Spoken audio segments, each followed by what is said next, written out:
Bangladesh cricket বোর্ডকে BNP cricket board বানিয়ে ফেলেছে, যেখানে অ্যাড হক কমিটির চেয়ারম্যান বানিয়েছে বিএনপির দালাল তামিম ইকবালকে, যে নিজে প্রত্যক্ষ এবং পরোক্ষভাবে বিএনপিকে সাপোর্ট করে আসছে বিগত সময়গুলোতে। এবং সবচেয়ে জঘন্য এবং নগণ্য বিষয় যেটা হয়েছে সেটা হলো বিএনপির বর্তমানে স্ট্যান্ডিং কমিটির 3 জন মন্ত্রীর ছেলে রয়েছে এই কমিটিতে, আমির খসরু মাহমুদ, মির্জা আব্বাস এবং সালাউদ্দিন আহমেদের, এবং প্রাক্তন এমপি এবং প্রাক্তন উপমন্ত্রী মিজানুর রহমান সিনহার ভাতিজা রয়েছে এখানে, এবং আরেকজন প্রতিমন্ত্রীর স্ত্রী রয়েছে এখানে।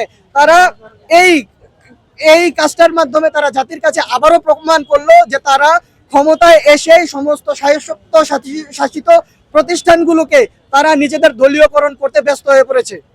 আমরা দেখেছি স্বৈরাচারী হাসিনা সরকার বিগত 17 বছরে বাংলাদেশের সমস্ত সাংবিধানিক প্রতিষ্ঠান, স্বায়ত্তশাসিত প্রতিষ্ঠানগুলো ধীরে ধীরে দখল করেছে, কিন্তু বর্তমানে বিএনপি সরকার এই 3 মাস, নির্বাচনের 3 মাস পেরুতে না পেরুতেই তারা সমস্ত স্বায়ত্তশাসিত প্রতিষ্ঠানগুলো নগ্নভাবে দখল করছে।